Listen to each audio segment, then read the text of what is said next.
Bueno, me escuchan bien, ¿no? Simplemente para tenerlo claro. Bueno, Te escuchamos muy bien. fantástico, Antonio, fantástico. Bueno, lo primero que quería decir es, estuvimos hablando mucho de hicimos un marco teórico para tratar de enmarcar la discusión jurídica y la discusión penal dentro de una estructura más amplia. En ese sentido entendemos que la teoría del Estado, que antes era el llamado derecho político, así como la filosofía jurídica, nos brindan herramientas para pensar y pararnos mejor en la discusión jurídica, ya nos dediquemos al derecho laboral o nos dediquemos al derecho penal o nos dediquemos incluso al derecho civil. Tener una mirada más amplia nos ayuda a salir y a mirar mejor el trabajo que hacemos y el lugar que ocupamos. Un colega me preguntaba el otro día, y algunos de ustedes también, qué pensaba de la obra de Nietzsche en el plano penal. Les quería simplemente recordar un trabajo de Nietzsche que se llama El nacimiento de la tragedia, donde Nietzsche menciona o critica lo que él llama el humanismo teórico, encarnado en la figura de Sócrates. ¿Y a qué se refiere Nietzsche con esta contradicción del humanismo teórico? Es la contradicción sobre la que se basa lo que nosotros llamamos progreso o civilización industrial. Es un poco la línea de pensamiento que más adelante también en Alemania van a desarrollar Teodoro Adorno y Horkheimer en la dialéctica de la ilustración y Bauman en Modernidad y Holocausto. Es decir, una línea muy crítica con la idea de progreso y con la idea de civilización técnica instrumental. Nietzsche, en este trabajo, El nacimiento de la tragedia, que a mí me gusta que los penalistas lo leamos porque creo que el penalismo es parte de esa tragedia que todavía vivimos, en ese trabajo, El nacimiento de la tragedia, Nietzsche cuestiona el humanismo teórico como parte de la contradicción humanista en la que está inmersa nuestra civilización, que en el fondo es un humanismo hipócrita, va a decir Nietzsche, porque gran parte de la civilización no se construyó reconociendo y respetando la dignidad humana, sino que gran parte de nuestro progreso económico, instrumental, técnico, gran parte de lo que llamamos civilización se sostiene y se sostuvo matando, colonizando, masacrando, robando y no respetando derechos humanos. Nietzsche marca esta contradicción y la denomina humanismo teórico, y yo creo que muchas veces el derecho penal liberal, el derecho penal clásico, ilustrado, humanista, que nosotros mencionábamos en la clase anterior, todavía se maneja y está sumergido en estas contradicciones que Nietzsche hay algo que luego en la práctica termina siendo funcional a la violación de derechos, y muchas veces la violación de derechos es el soporte material de esa civilización que en la teoría declara la dignidad humana universal, pero que en la práctica se sostiene mancillando y violando derechos cotidianamente. Esta contradicción no la hemos superado del todo todavía, y me parece que el título de Nietzsche, que era un filólogo, está bien pensada no solo para la filología o para la literatura o para los estudios de los sofistas o de los humanistas clásicos, sino para pensar la actualidad, es decir, el mundo en que vivimos. Yo creo que el penalismo liberal es la muestra más clara de las contradicciones de este humanismo teórico que menciona Nietzsche en El nacimiento de la tragedia, aunque Nietzsche se refiere concretamente a la figura de Sócrates. Pero a mí me parece que lo que Nietzsche plantea en ese libro, un libro que después él no va a valorar positivamente, es uno de sus primeros trabajos, pero yo creo que lo que él marca en ese libro es muy claro y es muy útil y vale la pena de ser recuperado. Bueno, ayer les hacía un poco un marco teórico y les decía que Wolfgang Nauke es un penalista de la Escuela de Frankfurt, de la Universidad de Frankfurt, dirigida por Klaus Gunther, y Nauke cuestiona precisamente el penalismo liberal de Feuerbach padre, que es el creador en Alemania del principio de legalidad. ¿Por qué? Porque Nauke dice que Feuerbach, al legalizar o al darle una legitimación liberal a la pena, la está habilitando, y al habilitarla luego la pena se autonomiza, cobra autonomía y se maneja por un andarivel separado del andarivel teórico o humanista. Y eso es lo que estamos viviendo en América Latina. Una vez que se justifica desde la teoría liberal el penalismo, luego la pena recorre un camino propio paralelo al Estado de Derecho, y por eso la tarea que le queda a los penalistas no es otra más que contener la barbarie que produce la penalidad o contener la pena. De hecho, eso es lo que decía Feuerbach padre, y fíjense que el creador del principio de legalidad penal, Feuerbach padre, desarrolla el principio de legalidad penal precisamente como una consecuencia de su propia teoría de la pena, que era la teoría de la coacción psicológica. Con lo cual, cuando desarrolla el principio de legalidad, Feuerbach no lo hacía por altruismo, lo hacía porque él era muy consciente que al abandonar la teoría retribucionista kantiana, existía un nuevo peligro en el ejercicio del poder punitivo. ¿Y cuál era ese peligro?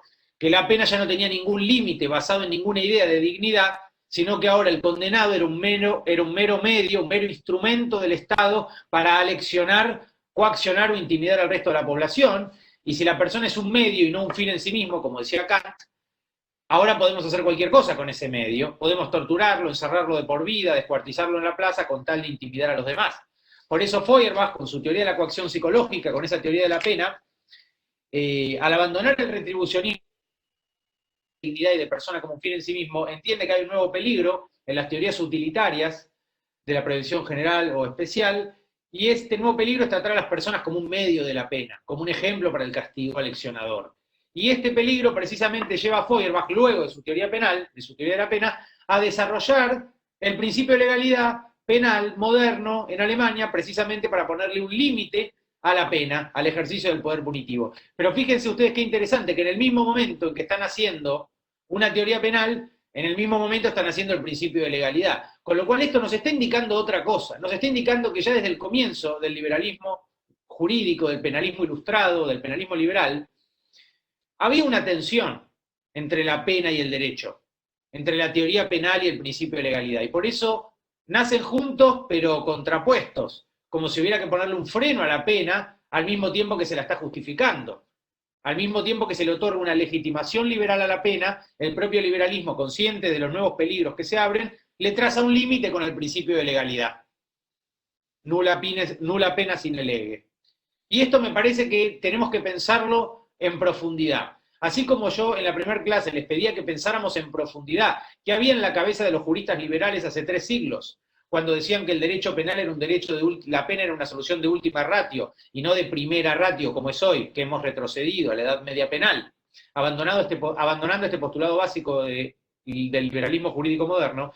Yo les decía, pensemos que en realidad cuando decían que era una solución jurídica de última ratio, estos penalistas liberales, con este principio de subsidiariedad del derecho penal, ya nos estaban indicando algo más concreto, que es que en realidad la pena no era una solución en absoluto, y como no era una solución en absoluto, la ponían en última instancia, en última ratio, para no decir abiertamente que no sirve para nada y que había que buscar cualquier otra alternativa y va a ser mejor que recurrir a la pena. Bueno, del mismo modo, los invito a pensar hoy otra cosa, también vinculada al liberalismo jurídico y al liberalismo penal, que es esta idea de Feuerbach de que al mismo momento histórico en que él desarrolla su teoría de la pena y le da una legitimación a la pena con su nueva teoría penal de la coacción psicológica, abandonando el retribucionismo kantiano, en ese mismo instante, y no por casualidad ni por arte de magia, sino consciente de los nuevos peligros que se abrían al abandonar el retribucionismo kantiano, es que desarrolla, no por altruismo, sino porque es consciente de los nuevos peligros que se abren con esta nueva legitimación de la penalidad y el ejercicio del poder punitivo, desarrolla entonces como respuesta a este peligro nuevo el principio de legalidad penal,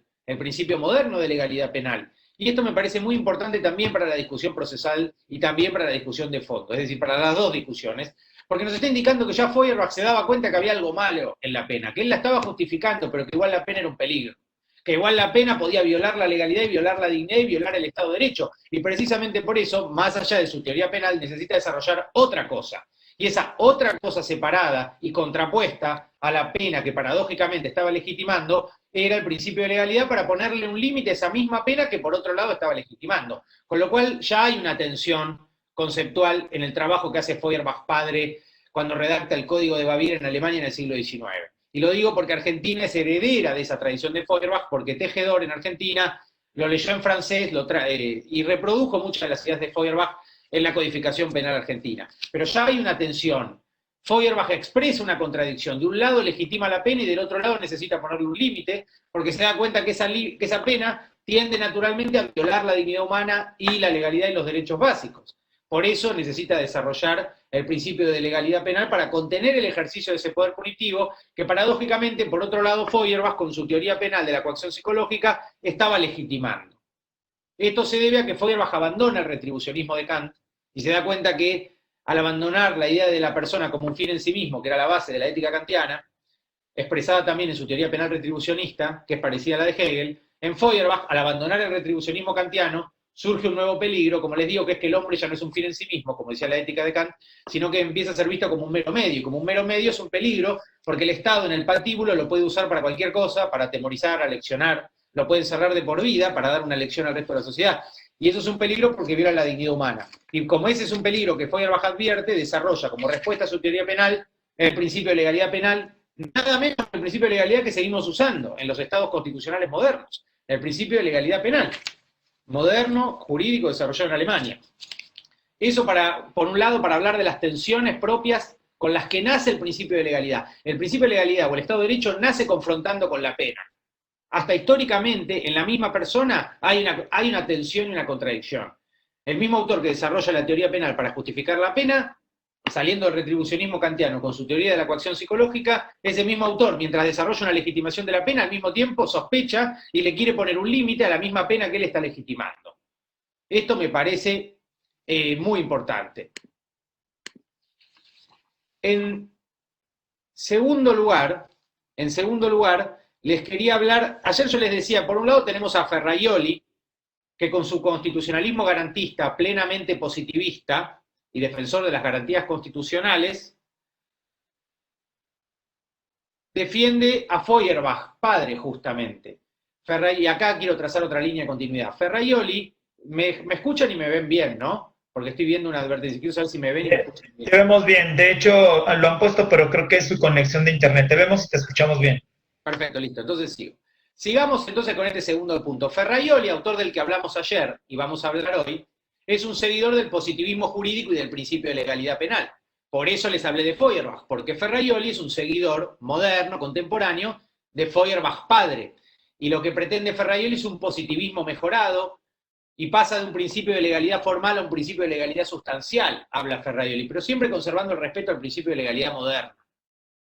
En cambio, Alexi, que es un no positivista, un neoconstitucionalista, un no positivista jurídico, defiende a Kant.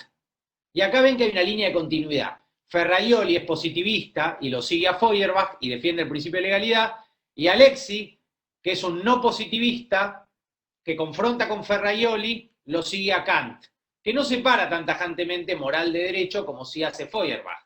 De hecho, Feuerbach escribe un libro, Anti-Hobbes, que es una forma de escribir contra Kant. Esto se los digo porque hay líneas de continuidad que se repiten. Hay debates que parecen nuevos, pero no lo son. Nosotros pensamos que hay debates nuevos en el debate constitucional o en la doctrina constitucional, que son paralelos también a los debates penales, y en realidad no son tan novedosos como pensamos, simplemente no vemos la línea de continuidad. Por eso yo les quería mostrar que así como Feuerbach padre rompe con la filosofía retribucionista y penal de Kant, hoy tenemos un nuevo Feuerbach y un nuevo Kant, que son Ferraioli y Alexi. Tenemos un nuevo autor positivista que defiende el principio de legalidad separado de la moral, como es Feuerbach, y como es Ferraioli, que sigue a Feuerbach, y también tenemos otro autor que defiende el no positivismo jurídico y la vinculación con el imperativo categórico y la idea de la ética rudimentaria en la conciencia de cada ciudadano, que es Alexi. Si antes estaban Feuerbach y Kant, y Feuerbach discute con Kant, se separa de su teoría retribucionista penal, hoy tenemos ese debate reeditado en el debate entre Ferraioli y Alexi, entre el positivismo jurídico de Ferraioli y el no positivismo jurídico de Alexi, entre el constitucionalismo principalista de Alexi y el constitucionalismo garantista de Ferraioli. Con lo cual ustedes ven que hay una continuidad histórica en estas discusiones que yo les estoy planteando. No es historia muerta, es una historia que está viva. Ahora bien, antes de seguir, quiero hacer otra salvedad respecto de lo que hablábamos ayer. Yo creo que hay un solo error en la recepción que nosotros hacemos de Ferraioli, que es pensar que el garantismo es una opinión jurídica o doctrinaria entre tantas otras y no un pilar del Estado de Derecho. El garantismo no es una opinión o una doctrina más que podemos debatir en los medios. El garantismo es parte de nuestro derecho positivo. Y en ese sentido, cuando uno es garantista, no está en un debate ideológico defendiendo posiciones alternativas. Está defendiendo la Constitución, que es nuestro derecho escrito. Las garantías están escritas en la Constitución y son derecho escrito. Por eso ayer les hablaba de Ferraioli, que habla del constitucionalismo garantista, y la metodología de ese constitucionalismo garantista es el positivismo jurídico, es decir, el apego estricto al principio de legalidad. Por eso Ferraioli lo sigue a Feuerbach, que es el creador del principio de legalidad. Muy bien. Ahora vamos a leer un par de párrafos para que la clase sea bien concreta y no perdamos tiempo. Lo primero que vamos a hacer es ir al trabajo de Ferraioli, que se los mencioné ayer. A ver si lo encuentro, típico, no lo tuve todo el día acá y ahora no lo encuentro. Ahora sí, acá lo tengo. Bueno, El texto de Ferraioli se llama La desigualdad ante la justicia penal y la garantía de la defensa pública. Parte de una premisa. Él dice, estamos llamados a discutir sobre las dificultades de acceso a la justicia de los sujetos más débiles. En pocas palabras, sobre la desigualdad, de hecho, en la tutela y en la garantía de los derechos, a discutir entre operadores y estudiosos, defensores públicos, etc. Segundo punto, desigualdad. Para tratar nuestro tema debemos partir de un dato de la realidad, la extrema desigualdad de las personas frente a la justicia. Hablaré sobre todo de la desigualdad generada por la pobreza, que es ciertamente, entre todos los factores de debilidad y vulnerabilidad mencionados en las reglas de Brasilia, la fuente más grave y vistosa de discriminación, es decir, de desigualdad ante la ley, como hablábamos ayer. Ante todo están las discriminaciones de los pobres originadas directamente por el derecho penal. Son todas aquellas generadas por la estructura normativa antigarantista y discriminatoria de la legislación, la jurisdicción y la ejecución penal, y que se manifiestan de diversas formas, sobre todo en la subjetivación de los presupuestos de la pena. Subjetivización de los presupuestos de la pena. Ya no el tipo de acción, sino el tipo de autor o de imputado o de detenido. Ayer hablábamos de que hay dos desigualdades, la penal y la social. Todo esto deriva, según Ferraioli, en el carácter cada vez más clasista de la justicia penal. Es decir, que lo único que crece en nuestras sociedades es la desigualdad ante la ley, porque también crece la desigualdad social al margen de la ley penal. Crece la miseria, crece el empobrecimiento, la exclusión. Con lo cual la respuesta punitiva cada vez más violenta es una respuesta a este aumento de la desigualdad, del hambre, de la desesperación. Pero es una respuesta de muy corto plazo, por supuesto, como toda respuesta violenta. Nuestras aún frágiles democracias son frágiles por eso, por la falta de igualdad. Vamos al punto 3. El punto 3, después de decir el resultado de semejante y creciente desigualdad es el carácter cada vez más clasista de la justicia penal en todos los países occidentales, desde Italia hasta Argentina y Brasil, y a los otros países latinoamericanos, desde los Estados Unidos hasta los demás países europeos. Prueba de ello es la composición social de la población carcelaria, formada, si no únicamente, al menos en su mayor parte, tal como muestran las estadísticas judiciales de todos estos países, por sujetos pobres y marginados, inmigrantes, negros, toxicodependientes, detenidos por pequeños delitos contra el patrimonio. En todo el mundo asistimos a un crecimiento exponencial del fenómeno de la prisionización.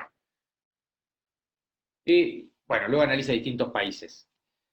Dice que tiene una dimensión sin precedentes en los Estados Unidos. La prisionización en masa de la pobreza, generada por una degeneración clasista de la justicia penal y sostenida por una ideología de la exclusión que criminaliza a los pobres, a los marginales, o peor aún, a los que se considera diferentes, el extranjero, el islámico, el inmigrante clandestino, bajo la insignia de una antropología racista de la desigualdad.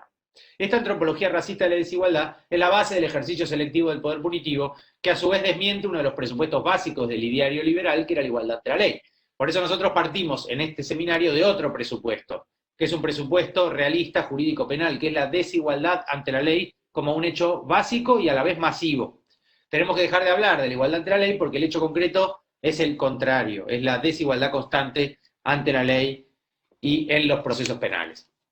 Bueno, en el punto 3 habla Ferraioli de la criminalización y prisionización en masa de la pobreza y después habla de la impunidad de los crímenes del poder. Habla de la televisión como una fábrica del miedo, el miedo sirve para recortar derechos y que la verdadera criminalidad no es la que nos muestran los medios, la criminalidad más peligrosa, la más sofisticada, no es la criminalidad que comete sus delitos en la calle, sus delitos toscos, torpes y fáciles de probar, es la criminalidad financiera que dispone de un montón de recursos sofisticados, muy difíciles de probar y además de recursos para sobornar a los que investigan. Por eso, para esa criminalidad, la regla suele ser la impunidad. Y sin embargo, esa es la criminalidad más peligrosa, aunque en los medios nunca se la menciona, porque es invisible.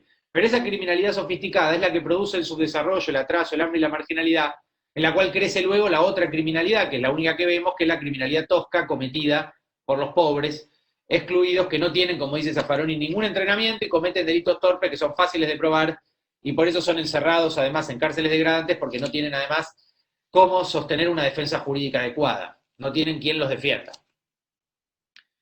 La verdadera criminalidad es la criminalidad de la calle, dice con ironía Ferraioli. Ahora les voy a leer 2 párrafos. Sin embargo, en Italia, como creo también en Argentina y en los demás países occidentales, creció la percepción de inseguridad y se desarrolló una demanda drogada de seguridad enfatizada y propagada por los medios de comunicación, en particular por esa fábrica del miedo en que se ha convertido la televisión. Se trata de un miedo que en gran parte es construido.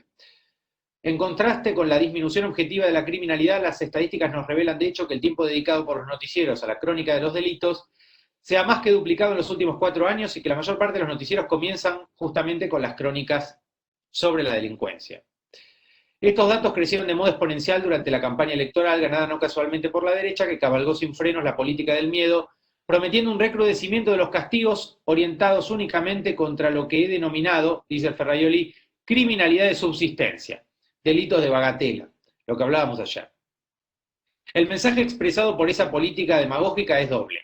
El primer mensaje, en sintonía con los intereses de la criminalidad del poder, es el clasista, según el cual la verdadera criminalidad que atenta contra la seguridad, entre comillas, y que es necesario prevenir y perseguir, es únicamente la criminalidad de la calle, es decir, no las infracciones delictivas cometidas por los poderosos, la corrupción, los balances falsos, los fondos negros y ocultos, los fraudes fiscales, el lavado de dinero y mucho menos las guerras, los crímenes de guerra, las devastaciones del medio ambiente y los atentados a la salud, sino solamente las rapiñas, los robos de autos en propiedades, el menudeo de drogas cometido por inmigrantes desocupados y marginados, identificados todavía hoy en día como las únicas clases peligrosas, dice Ferraioli entre comillas. Es un mensaje que tiende a inocular en la opinión pública la concepción clasista y racista de la equiparación de los pobres, de los negros o de los inmigrantes a los delincuentes y por lo tanto a deformar el imaginario colectivo sobre la desviación y el derecho penal, para que la justicia penal deje de perseguir los delitos de las personas de bien y se ocupe, cosa además muy fácil, solo de los delitos que atentan contra su seguridad. Pone su seguridad entre comillas. Ferraioli. A ver si me disculpan un momento. Sí. Luego hay un segundo mensaje, aún más regresivo, transmitido por las campañas sobre la seguridad. Este mensaje apunta a cambiar, en el sentido común, el significado mismo de la palabra seguridad, que no quiere decir más en el léxico político seguridad social, es decir, garantía de los derechos sociales y por tanto seguridad en el trabajo, en la salud, en la previsión social y en la supervivencia, ni mucho menos seguridad en las libertades individuales frente a las arbitrariedades policiales, sino solamente seguridad pública, dice Ferraioli entre comillas, realizada únicamente en las formas del orden público de policía antes que en las formas del Estado de Derecho, sea liberal o social. Habiendo sido agredida la seguridad social por obra de las políticas de reducción del Estado social y de desmantelamiento del derecho del trabajo, las campañas de seguridad sirven para satisfacer el sentimiento difuso de la inseguridad social con su movilización contra el desviado y el diferente, preferiblemente de color o extracomunitario. Se trata del viejo mecanismo del chivo expiatorio que permite descargar sobre el pequeño delincuente los miedos, frustraciones y tensiones sociales irresueltas. Ello con un doble efecto. Por un lado, la identificación ilusoria en el sentido común entre seguridad y derecho penal, como si la intervención penal pudiera mágicamente eliminar la microdelincuencia, y por el otro lado, la remoción del horizonte de la política, de las políticas sociales de inclusión y redistribución, que ciertamente son más costosas y comprometedoras, pero que también son las únicas en condiciones de atacar y reducir las causas estructurales de aquella microdelincuencia. Esto es exactamente lo que hablábamos ayer. Cuando hablábamos del antigarantismo que nos ha arrinconado a los abogados defensores de los derechos humanos en la discusión procesal, porque no quieren dar la discusión de fondo, que es la discusión sobre los derechos sociales y los derechos económicos que conducen a la igualdad civil, que conducen a la igualdad ante la ley, que conducen al ejercicio efectivo y autónomo de derechos. El antigarantismo es inteligente y como sabe que va a perder la discusión sobre el concepto amplio de la seguridad social, porque nadie se va a oponer a construir ciudadanía en términos de igualdad social, de reconocimiento culturales, que la discusión no la puede dar, no puede reconocer que está a favor de la desigualdad o de la pobreza, y que solamente pretende reprimir y encarcelar a los pobres. ¿Qué es lo que hace el antigarantismo? Va directamente a la discusión procesal y nos arrincona a los defensores de los derechos humanos en la trinchera de la discusión del debido proceso, como si el garantismo, los garantistas fuéramos solamente eso, defensores de las garantías procesales del debido proceso, del principio de inocencia, del derecho de defensa en juicio, de la no prisión preventiva durante el proceso, que afecta el derecho de defensa en juicio, y no fuéramos también defensores de los derechos sociales y del sentido amplio de la seguridad social, con lo cual, al transformar la desigualdad, también se descomprime la presión del sistema penal y de la respuesta punitiva a la desigualdad y el conflicto social. Yo le decía ayer que el garantismo, en la medida en que es una teoría igualitaria del Estado, pretende reconstruir el tejido social de manera tal que no haga falta hablar tanto del sistema penal o del proceso penal.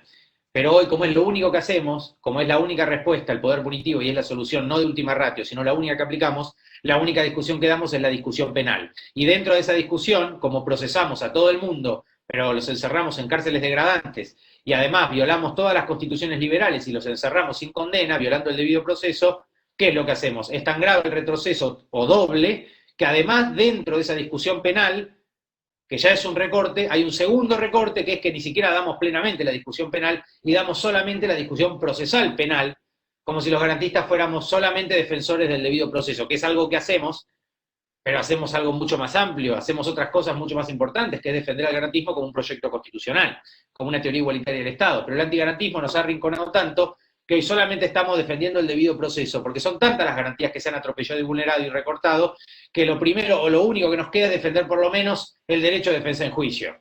Que las personas no vayan presas en cárceles hacinadas sin que por lo menos sean oídas.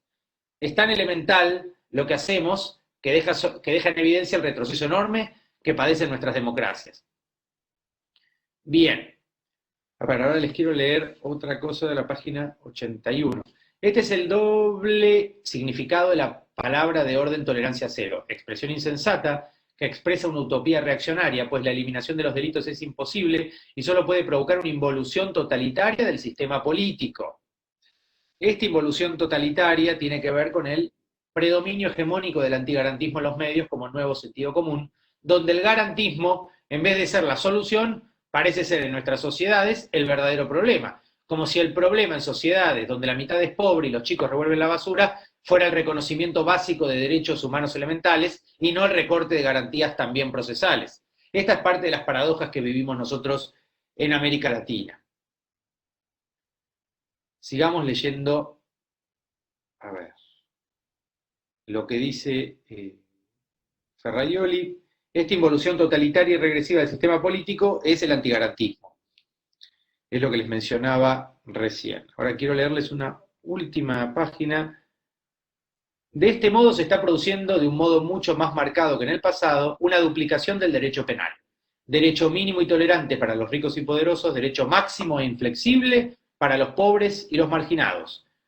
Mientras que frente a la delincuencia de cuello blanco la justicia es muy frecuentemente impotente, piénsese solo en la prescripción perseguida sistemáticamente en estos procesos por aguerridos defensores, frente a la delincuencia de la calle y de la subsistencia, la justicia penal está informada únicamente por la finalidad de exclusión. Frente a la delincuencia de la calle y de subsistencia, la justicia penal está informada únicamente por la finalidad de la exclusión. ¿Qué es lo que nos está diciendo Ferraioli acá? Nos está diciendo que tenemos un doble derecho penal. Yo me resisto a llamar a esto derecho penal, pero básicamente quiere decir que el derecho penal estructuralmente no está pensado para procesar los delitos sofisticados que cometen los sectores poderosos y que solamente funciona como una legitimación el encarcelamiento de los pobres, que son la mano de obra barata que no sirve. Cuando no sirve se le encierra en una prisión. Por eso las cárceles, las megacárceles como Ari Franco en Brasil, se construyen al lado de las favelas y de las villas, porque el único horizonte para los chicos que nacen ahí es terminar encarcelados. Nacen en una villa y mueren en una prisión. Ese podría ser un título para esta conferencia. Nacen en una villa y mueren en una prisión. Ese es el horizonte de derechos que plantean nuestros estados. Por eso decimos, frente a esto, el garantismo es una teoría igualitaria del Estado y además es la única política socialmente eficaz para prevenir la violencia y disminuir los conflictos sociales, reconocer derechos. Por eso es una paradoja que en sociedades donde hay tantos derechos recortados y no reconocidos, se diga paradójicamente que el problema es el hipergarantismo o el garantismo, cuando en realidad el problema es la falta de derechos, no el exceso de garantías. Sigamos con Ferraioli. Página 83, les quería leer la página 83, el punto 4, 2 indicaciones garantistas. Se revelan de este modo sobre el terreno del derecho penal la complementariedad y la convergencia que se dan entre el garantismo liberal y el garantismo social, entre las garantías penales y procesales y las garantías de los derechos sociales, entre seguridad penal y seguridad social. Son dos caras de una misma moneda, como decíamos ayer. La ausencia de las garantías sociales de la ocupación y de la subsistencia es la causa principal de lo que se ha llamado delincuencia de subsistencia. Por ello, la prevención de este tipo de delincuencia requiere de políticas sociales antes que políticas penales, políticas de inclusión antes que políticas de exclusión. Requiere precisamente que se desarrollen efectivas garantías del trabajo, de la educación, de la previsión y más en general una política social y pública dedicada a destruir lo que se denominó los lugares antisociales de nacimiento del delito y asegurar a cada uno el espacio social para la manifestación social de su vida. Allí donde no existe garantía de los mínimos vitales, no hay integración, sino más bien exclusión y marginación. Y toda forma de exclusión impide la formación y el desarrollo del sentimiento cívico, de pertenencia y la comprensión misma, antes que el acuerdo, en torno al valor de la legalidad, que forman los primeros indispensables factores de prevención de la delincuencia. El derecho penal es un laberinto porque lo que hace solo alimenta la exclusión y la violencia. La pregunta es por qué llamamos a esto derecho penal. Lo único que produce es no derecho, es cada vez más conflicto y cada vez más violencia, tanto a nivel individual como a nivel colectivo. A nivel individual porque encierra en cárceles degradantes que solo empeoran a las personas. Por eso bien dice el refrán popular, salen peor que como entraron. Porque si salen siempre están peor que cuando entran. Con lo cual no hay ninguna reforma, ninguna reeducación. Solo hay un empeoramiento. En nombre de la mejora colectiva hay un empeoramiento individual. Pero además la sociedad también empeora, porque destina recursos que podrían ser más útiles para construir escuelas y hospitales a fábricas de miseria, a fábricas de delincuencia, donde lo único que se reproduce es la muerte o la carrera del delito, porque la cárcel va a devolver a la sociedad una persona no más integrada y rehabilitada, sino por regla más violenta, más estigmatizada, que es un problema mayor para la sociedad. Por eso el otro refrán popular que se suele decir es que se pudran en la cárcel, porque en el fondo toda pena tiene como raíz la pena de muerte. No hemos superado del todo la pena capital. Y por eso el cristianismo es tan comprometido en esta materia, no solo contra la pena de muerte, sino contra toda. Pienso ahora en Orígenes, un filósofo de la Edad Media, la doctrina origenista de la salvación de los demonios. El cristianismo entiende, y por eso voy a terminar leyendo un poema vinculado al cristianismo, de un poeta mexicano que me regaló Oscar, un amigo, el cristianismo entiende que la dignidad humana es universal, y que los que nosotros llamamos delincuentes, como si no tuvieran dignidad, y por eso los tratamos tan mal y violamos todos sus derechos, sí tienen dignidad humana también.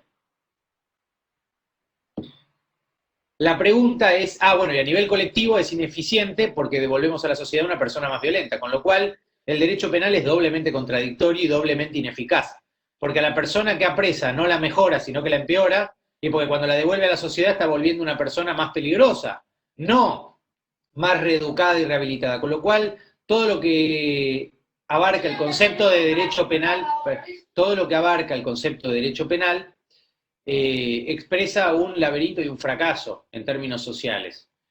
No hay ninguna evolución, más bien lo que hay es un retroceso, una falta de desarrollo, tanto a nivel individual como a nivel colectivo. Ustedes saben que el derecho al desarrollo de la ONU tiene dos caras, una individual y una colectiva.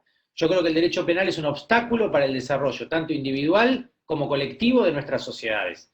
Si de un lado están los derechos humanos y también está el derecho al desarrollo, el derecho penal es un obstáculo para el desarrollo de nuestras sociedades. Es un costo, no el delincuente. El que es un costo verdadero es todo el aparato punitivo que no sirve para nada. Ese es el verdadero costo que hay que mencionar y poner sobre la mesa, la verdadera externalidad negativa, como dicen hoy los economistas.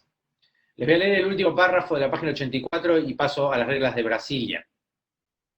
A ver, página 84. A ver, sigamos. Esta es la primera indicación que puede derivarse del análisis de las formas actuales de la criminalidad y del estado actual de la justicia penal en nuestros países. Una política racional, no demagógica, que sinceramente aspire a la prevención de los delitos y a la vez a la garantía de los derechos fundamentales de todos, debe considerar la justicia penal como una extrema ratio. Peor que lo que yo decía ayer, que hablaba de última ratio. Ferraioli sube la apuesta y dice extrema ratio. La verdadera prevención de la delincuencia es una prevención prepenal antes que penal. Es el dilema de hierro que mencionábamos el otro día en función de un artículo de Gargarella. Tenemos que decidir o derecho penal o derechos sociales. O apostamos al desarrollo o apostamos a la respuesta punitiva que solo alimenta el conflicto y genera siempre subdesarrollo y costos inútiles, además de degradación de vidas humanas. Se produce con el desarrollo de la educación elemental, con la satisfacción de los mínimos vitales, con la construcción en breve del entero sistema de las garantías del cual depende la efectividad de la democracia. ¿Entienden por qué cuando yo hablo de garantismo no estoy hablando solamente de las garantías del debido proceso? No quiero caer en la trampa que nos tiende el antigarantismo, que arrincona a los defensores del garantismo, que somos defensores de un proyecto constitucional e igualitario sobre la teoría del Estado, nos arrincona en la discusión procesal para no dar la discusión grande, la discusión de fondo, que es la discusión de las garantías sociales, del garantismo social y de los derechos económicos, sociales y culturales como derechos plenamente operativos. Esa es la discusión de fondo que quiere dar el garantismo. No arrinconarse y verse encerrado y arrinconado en la discusión del debido proceso, que también es importante, pero no es la única que damos. Sigo. De hecho, existe una correlación biunívoca entre garantismo y democracia. El garantismo, como tantas otras veces he sostenido, es la otra cara del constitucionalismo y de la democracia, cuya máxima efectividad asegura. ¿Por qué la asegura? Porque en la pobreza no hay libertad. Y entonces, si no hay libertad, no puedo ejercer mis derechos civiles y democráticos, los derechos civiles y políticos.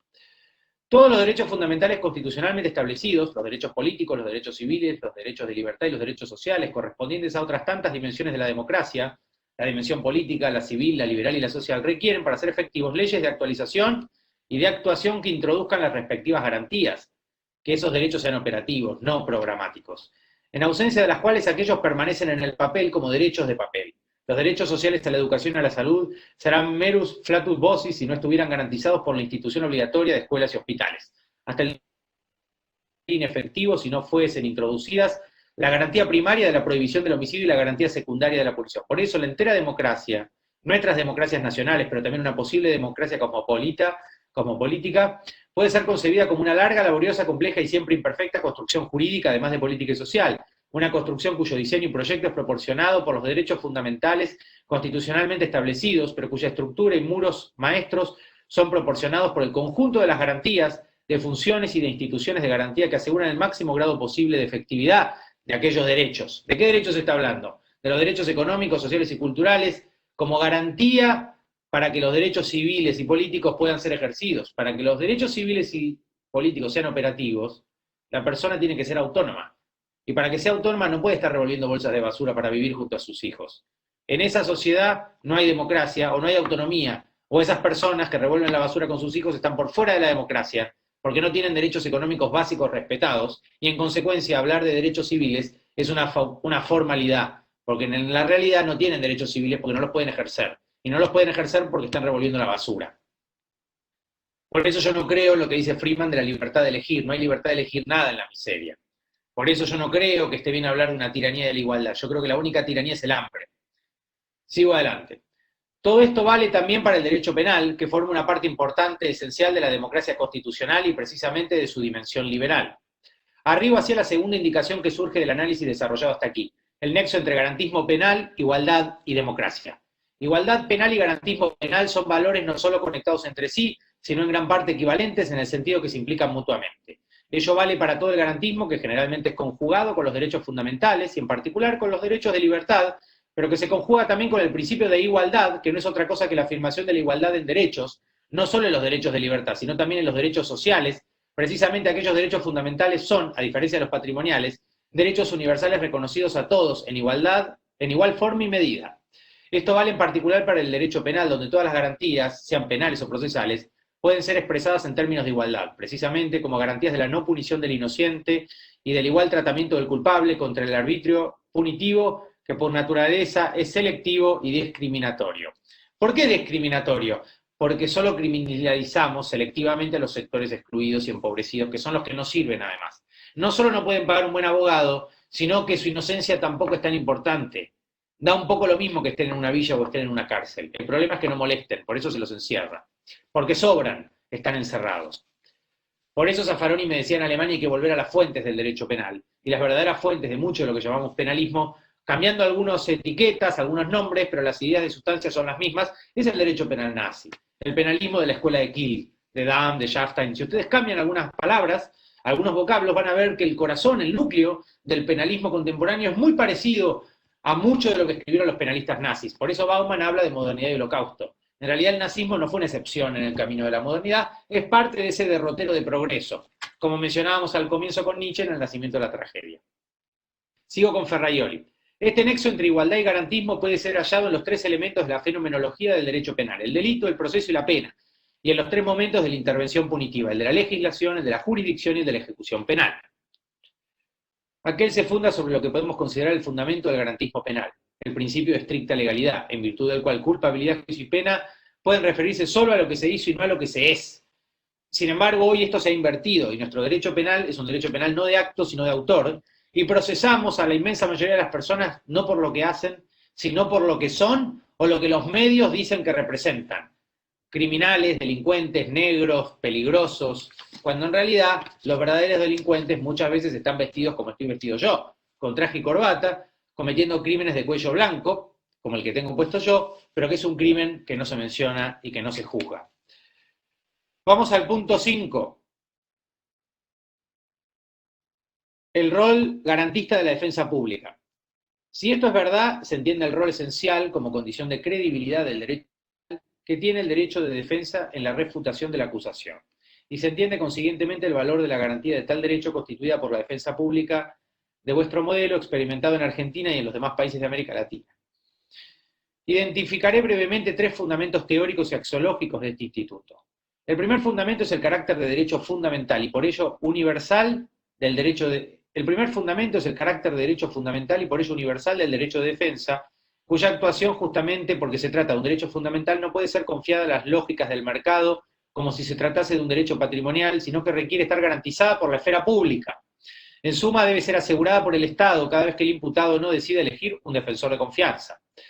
Alguno de ustedes decía muy bien en uno de los comentarios del foro que los mejores defensores muchas veces son los defensores públicos, y no son defensas más técnicas y más adecuadas que muchas defensas privadas. Eso tiene muchas explicaciones razonables. Una es que lo público es la encarnación de la justicia, como lo entendía Hegel en un punto, y es la representación del bien común, con lo cual es lógico que un defensor público haga bien su trabajo, porque es su vocación, es defender el interés público. Y ahí pasamos al segundo fundamento.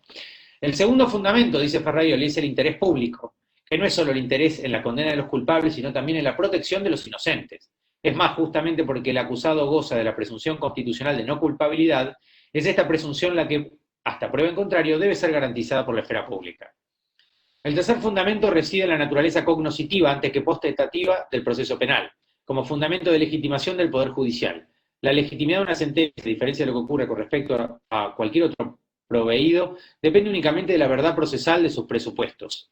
Pero la garantía de esta naturaleza cognoscitiva, en breve, la garantía de la correcta comprobación de una verdad semejante, depende de la paridad de las partes en el contradictorio, es decir, de la puesta a prueba de las hipótesis acusatorias a través de la efectiva exposición a confutaciones y a contrapruebas producidas por una defensa dotada de poderes análogos a aquellos a los que tiene. Todo esto tiene un costo para las arcas del Estado, pero todos los derechos fundamentales cuestan y es en su tutela que reside la razón social de la esfera pública en la democracia constitucional. Voy a volver a leer este párrafo y pasamos a las reglas de Brasilia. Es cierto que este instituto, el de la defensa pública, tiene un costo para las arcas del Estado, pero todos los derechos fundamentales cuestan y es en su tutela que reside la razón social de la esfera pública en las democracias constitucionales. Diría que ello vale todavía más para los costos requeridos por la garantía de ese especial derecho de todos, que es el derecho de defensa, puesto que es el Estado, a través del Ministerio Público Fiscal, el que lleva a un ciudadano a juicio. Pero por ello es doblemente solo las penas de un proceso, las incomodidades materiales y morales, la ofensa a la propia reputación, sino que deba además, no obstante su derecho fundamental de defensa, solventar los gastos del juicio, que bien podría concluirse con un pronunciamiento de absolución. Piensen además que muchas personas procesadas son encerradas preventivamente, con lo cual se viola su derecho de defensa en juicio, porque mientras están encerrados en cárceles degradantes, donde muchas veces son extorsionados para que declaren en un sentido o en otro, se les viola a su vez el debido proceso y el derecho de defensa en juicio, porque la persona que está en libertad no está en las mismas condiciones morales de defenderse que una persona que ya está encerrada en una prisión, con todo lo que eso supone psicológicamente. Con lo cual la prisión preventiva no solo viola un pilar básico del Estado liberal de derecho, que es que la prisión preventiva es una excepción y no una regla, porque lo que rige nuestra democracia es el principio de inocencia y no el principio de culpabilidad, sino que es una violación estricta del debido proceso en la medida en que se viola estrictamente el derecho de defensa en juicio, porque la persona encerrada en una prisión, que además suelen ser prisiones que violan la dignidad humana, en estado de hacinamiento y tortura, no está en las mismas condiciones para ejercer su derecho de defensa en juicio que si estuviera en libertad. No tiene la misma libertad, justamente moral, intelectual, ni física, que la persona que ya está encerrada durante el proceso, como si fuera condenada de antemano, como si fuera culpable porque los medios han indicado que representa el estereotipo del sector peligroso. Muy bien. Creo que con Ferraioli ha sido suficiente. Todo esto vale para el derecho penal, lo que estamos mencionando. Ahora vamos a pasar rápidamente a las reglas de Brasilia. Las reglas de Brasilia sobre acceso a la justicia de las personas en condición de vulnerabilidad son unas reglas establecidas en marzo de 2008 en la ciudad de Brasilia, en Brasil. Vamos a hablar Hay una exposición de motivos, que no la voy a leer para ahorrar tiempo. Vayamos al capítulo 1, preliminar, sección primera, finalidad. Las presentes reglas tienen como objetivo garantizar las condiciones de acceso efectivo a la justicia de las personas en condición de vulnerabilidad, sin discriminación alguna, englobando el conjunto de políticas, medidas, facilidades y apoyos que permitan a dichas personas el pleno goce de los servicios del sistema judicial. Yo creo que esta finalidad, para ser real, esa discriminación trasciende al proceso penal. Y para que haya igualdad en el proceso, tiene que haber igualdad afuera del proceso, tiene que haber igualdad en la sociedad, que es donde no hay una igualdad, sino una gran desigualdad. Sobre Si queremos generar igualdad ante la ley, tenemos que generar igualdad antes que suceda el proceso. En general, las personas procesadas lo son precisamente porque pertenecen a sectores empobrecidos que están debajo de la pirámide social. Con lo cual, la desigualdad ante la ley no solo es un presupuesto material, casi diría es un presupuesto operativo del funcionamiento de la justicia penal. No solo no existe la igualdad ante la ley, sino que se parte de la desigualdad y sobre todo son procesados los que están del lado empobrecido. Con lo cual el presupuesto de la justicia penal es una metáfora, Constantino, le estoy diciendo a mi niño que escuche desde la cocina. Es una metáfora. La metáfora de la pirámide lo que quiere decir es que las inmensas mayorías estamos debajo o son sectores empobrecidos, excluidos y vulnerados en sus derechos, y hay pequeños sectores ricos, que son los que manejan en general el sistema político, mediático y penal, que están integrados, obviamente, y que nunca son criminalizados, y son ellos los que deciden qué es lo que debe ser visto como delito y lo que no. Por eso la criminalización secundaria tiene muy poco que ver con el programa de la criminalización formal primaria. Una cosa es lo que expresan en los libros o los códigos penales y otra cosa es lo que sucede en la realidad, como cualquier estudiante de Derecho reconoce. Vamos a la página 5. Sección 2, beneficiarios de las reglas. Concepto de las personas en situación de vulnerabilidad. Se consideran en condición de vulnerabilidad aquellas personas que, por razón de edad, género, estado físico-mental o por circunstancias sociales, económicas, étnicas y o culturales, encuentran especiales dificultades para ejercitar con plenitud ante el sistema de justicia los derechos reconocidos por el ordenamiento jurídico. Yo cambiaría y pondría no causas de vulnerabilidad, sino de vulneración. Porque no son sectores vulnerables, sino sectores ya vulnerados en sus derechos, como hablamos ayer. Este pequeño cambio de lenguaje, como dijimos ayer, tiene hondas implicancias jurídicas y sociales. Porque ya no es la persona, el sector o el barrio vulnerable, sino que ahora la persona es, o el barrio es, o el sector es vulnerado en sus derechos. Pero si ya no es una persona vulnerable, sino vulnerada, la vulneración deja de estar adentro y pasa a estar afuera.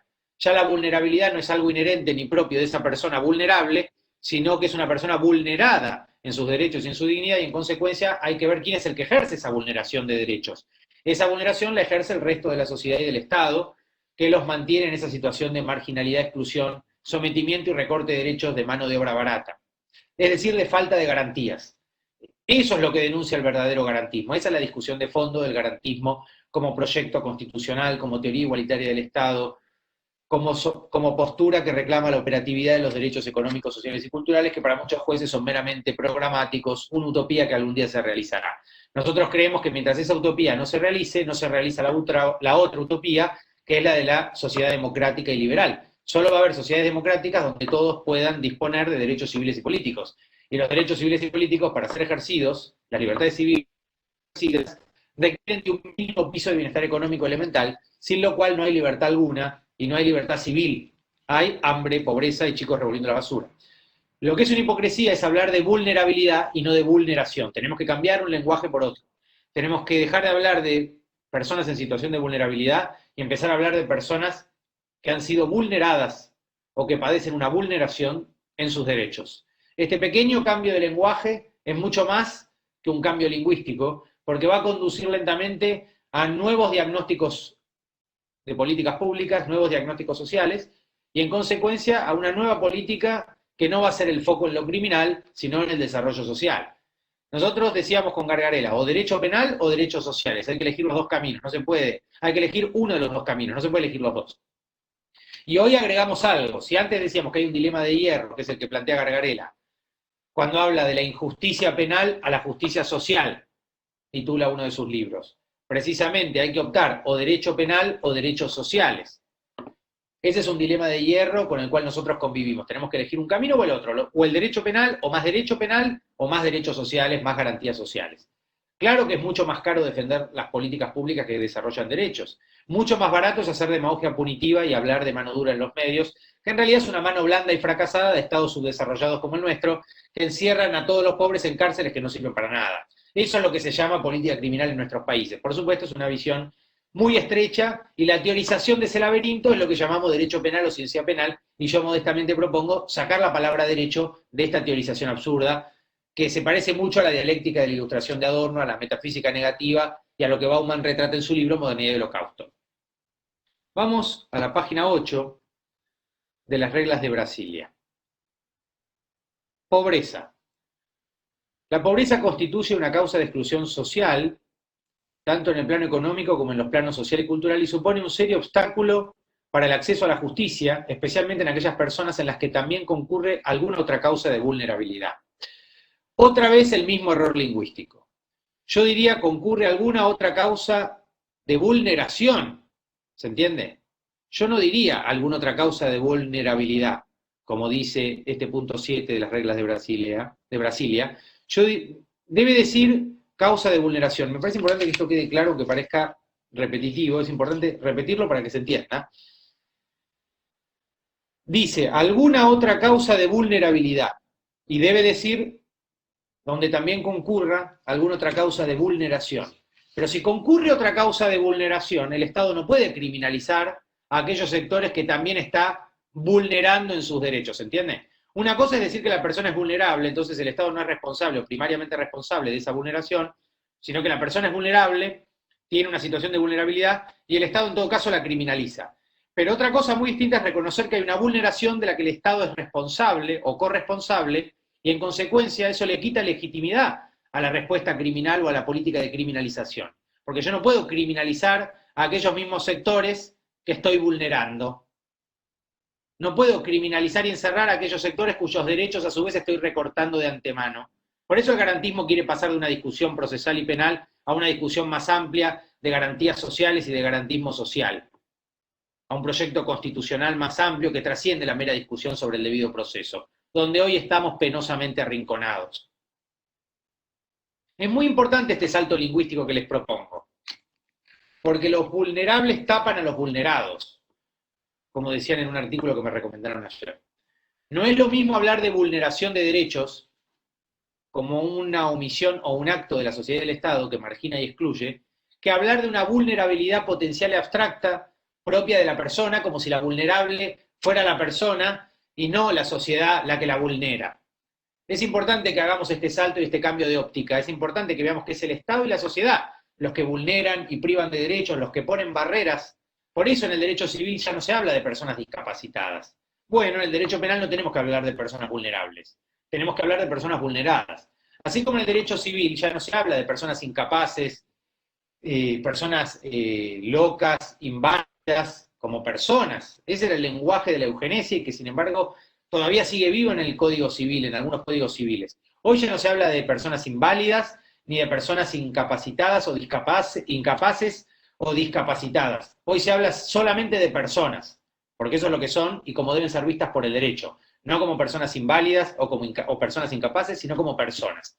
Ese mismo movimiento comunitarista del derecho civil, que se dio cuenta que en realidad la persona no era discapacitada, sino que era la sociedad la que la discapacita, trazando barreras que la persona no puede saltear, con lo cual la sociedad es desigualitaria y traza barreras que algunos no pueden sortear.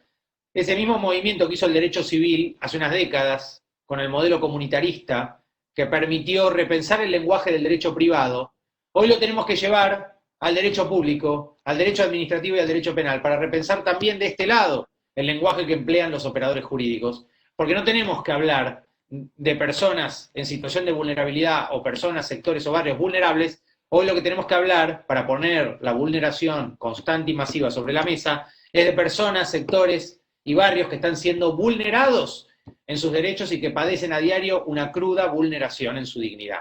Y si reconocemos esto, va a ser ilegítima e inconstitucional la respuesta punitiva y criminalizante sobre los sectores que además ya están excluidos y vulnerados en sus derechos. ¿Entienden que un mero cambio de palabras puede hacer una gran diferencia? Esa gran diferencia es la que les quiero dejar para ustedes como abogados defensores. A veces, cambiar una sola palabra en un escrito judicial, en un litigio, puede hacer una gran diferencia. Si ustedes en un escrito, en vez de hablar de situación de vulnerabilidad, hablan de situación de vulneración, están haciendo un gran cambio retórico y eso impacta en el reclamo y en la defensa de los derechos que ustedes están llevando adelante. Por eso les recomiendo que a partir de ahora no usen más la palabra vulnerable, sectores vulnerables, personas vulnerables. Hablen de personas vulneradas, hablen de vulneraciones de derechos, pongan la vulneración sobre la mesa y hagamos en el derecho penal el mismo movimiento que hicieron hace un par de décadas en el derecho civil. Hagamos en el derecho público el movimiento humanista que ya hizo el derecho privado, que es dejar de hablar de personas inválidas como personas, dejar de hablar de personas incapaces, dejar de hablar de discapacitados para hablar solamente de personas. Hagamos eso mismo en el derecho penal y en el derecho público. Hagamos eso mismo que ya hizo el derecho privado, sobre todo en Suecia. No hablemos más de vulnerabilidad, hablemos de vulneración. No hablemos de personas vulnerables, hablemos de personas vulneradas. Porque si reconocemos esto, la respuesta punitiva va a quedar como un paso en falso, porque no va a tener cómo ser justificada. Porque uno no puede criminalizar a aquellos sectores que a su vez está privando de derechos. Eso es precisamente lo que hacía la Alemania nazi. Privaba a los judíos de todos sus derechos y después los llevaba a campos de concentración donde los castigaba, los masacraba y los mataba, en esas cárceles modernas, como dice Bauman. Pensemos si esa lógica de los campos de exterminio realmente fue superada o de alguna manera sigue vigente de otra forma en nuestros países y en nuestras cárceles, que muchas veces, como me decía Felipe Villavicencio en Perú, nuestras cárceles también son campos de concentración. Nuestras megacárceles muchas veces funcionan con la misma lógica de los campos de exterminio que quieren que las personas que están ahí adentro se pudran o se mueran, pero desaparezcan de la sociedad, como elementos enfermos o criminales irrecuperables. Ese es el lenguaje. Cuando se pide que se pudran en la cárcel, se está pidiendo pena de muerte. No se está pidiendo resocialización o rehabilitación o mejora de esas personas. Por eso les mencionaba el cristianismo que está en contra de la pena de muerte, porque hay un discurso humanista también desde el cristianismo en la rehabilitación de la dignidad de todos, también de los que están condenados. Ustedes saben que el emperador Constantino mandó abrir una ventana en una cárcel perdida del imperio porque él decía que ni el peor preso tiene que estar sometido a la oscuridad total, tiene derecho a ver pasar un poco de luz. Yo le puse a mi hijo Constantino ese nombre en honor a ese emperador porque esa decisión es humanista y nosotros como penalistas tenemos que seguir abriendo esa pequeña ventana que hace tantos siglos mandó a abrir el emperador Constantino. Era una ventana pequeña en una cárcel para que pasara la luz. Nuestro trabajo, tantos siglos después, es seguir abriendo de a poco esa misma ventana para que la ventana sea cada día más grande y pueda pasar cada vez más luz. Sigamos. Punto 9, pertenencia a minorías, página 9, perdón, de las reglas de Brasilia. Capítulo 2, efectivo acceso a la justicia para la defensa de los derechos. El presente capítulo es aplicable a aquellas personas en condición de vulnerabilidad que han de acceder o han accedido a la justicia como parte del proceso para la defensa de sus derechos. Se promoverán las condiciones necesarias para que la tutela judicial de los derechos reconocidos por el ordenamiento sea efectiva, adoptando aquellas medidas que mejor se adapten a cada condición de vulnerabilidad. ¿Entienden que esto parece una estupidez? Yo cambiaría, cada vez que vemos la palabra vulnerabilidad en las reglas de Brasilia, tenemos que tachar esa palabra y poner vulneración, condición de vulneración de derechos. Porque entonces el Estado ya no puede mirar para otro lado y la sociedad tampoco, porque si hay una vulneración, ya no hay una persona vulnerada que nació, no hay, perdón, una persona vulnerable que es vulnerable por naturaleza que nació con esa vulnerabilidad. Lo que hay es una persona vulnerada, pero entonces lo que hay que preguntarse es quién la está vulnerando. Muchas veces la indiferencia es una forma de vulnerar derechos. El Estado, cuando mira para otro lado, cuando no se hace cargo del respeto a las garantías sociales y humanas, también está vulnerando derechos. Por eso es una hipocresía, luego de vulnerar masivamente un montón de derechos y garantías, tolerando que millones de personas vivan en la miseria más absoluta, que luego ese mismo Estado que vulneró y desoyó un montón de garantías y derechos, aparezca así con la supuesta mano dura para criminalizar y encerrar en prisiones degradantes a un montón de personas empobrecidas. Es un doble castigo. El primer castigo es por omisión y el segundo es por acción. A la falta de derechos sociales se le suma luego la injusticia penal y la represión, el encierro y el punitivismo en cárceles que no resocializan, sino que mancillan la dignidad a diario. Ese helicóptero que se escucha es el presidente argentino, les puedo asegurar que está yendo a la Quinta de Olivos. Bueno, Sección 1, cultura jurídica. Se promoverán actuaciones destinadas a proporcionar información básica sobre sus derechos, así como los procedimientos y requisitos para garantizar un efectivo acceso a la justicia de las personas en condición de vulnerabilidad. Se incentivará la participación de funcionarios y operadores del sistema de justicia en la labor de diseño, divulgación y capacitación de una cultura cívica jurídica, en especial de aquellas personas que colaboran con la administración de justicia en zonas rurales y en áreas desfavorecidas de las grandes ciudades. Áreas desfavorecidas de las grandes ciudades es otro eufemismo jurídico para no hablar de la vulneración de derechos y del olvido en el que están estas llamadas áreas desfavorecidas. Sección 2, asistencia legal y defensa pública. Promoción de la asistencia técnico-jurídica a la persona en condición de vulnerabilidad. Se constata la relevancia del asesoramiento jurídico técnico para la efectividad de los derechos de las personas en condición de vulnerabilidad. En el ámbito de la asistencia legal, es decir, la consulta jurídica sobre toda cuestión susceptible de afectar a los derechos o intereses legítimos de la persona en condición de vulnerabilidad, incluso cuando aún no se ha iniciado el proceso judicial. En el ámbito de la defensa, para defender derechos en el proceso ante todas las jurisdicciones y en todas las instancias, y en materia de asistencia letrada. Se destaca la conveniencia de promover la política pública destinada a garantizar la asistencia técnico-jurídica de la persona vulnerable para la defensa de sus derechos en todos los órdenes jurisdiccionales. Nuevamente, yo creo que la privación de la libertad durante el proceso viola el derecho de defensa en juicio. En Argentina hay ejemplos de leyes inconstitucionales, como la ley del arrepentido. Ahora bien, se habla de a cada condición de vulneración, como les decía, no de vulnerabilidad. Yo lo que quiero saber es si ustedes entienden esta trampa, porque es una trampa que está implícita en el lenguaje jurídico. Deleuze decía, el Estado procede por eufemismo. Nosotros tenemos que desarmar estos eufemismos, porque si no, lo que termina siendo un eufemismo es la libertad, la igualdad ante la ley o la garantía del debido proceso. Eso también se termina convirtiendo en un eufemismo de nuestras democracias que no respetan ninguna garantía procesal, ni social, ni humana. Para que el derecho mismo de defensa en juicio no sea un eufemismo vacío, es que nosotros tenemos que repensar el lenguaje que usamos. Y tenemos que pensar bien cada palabra. Tenemos que pensar bien antes de decir que la persona es vulnerable, porque en el fondo es una persona vulnerada. Y esto lo tenemos que poner sobre la mesa. Con el lenguaje de la vulnerabilidad, el Estado se lava las manos, porque la vulnerabilidad pasa a ser un problema de la persona, el barrio vulnerable o el sector vulnerable, y no de la sociedad y el Estado que vulneran esos derechos. Por eso es tan importante, como les decía, esta inversión del lenguaje jurídico que les propongo. La sección 1 de la cultura jurídica ya lo hablamos, y ahora quiero hablar de otro presupuesto jurídico moderno. Ayer hablábamos de un presupuesto clásico, la igualdad ante la ley. Nuestros estados se desarrollan con este postulado básico, que todos somos formalmente iguales ante la ley, aunque materialmente seamos muy desiguales y el hecho crudo de nuestras sociedades sea la desigualdad.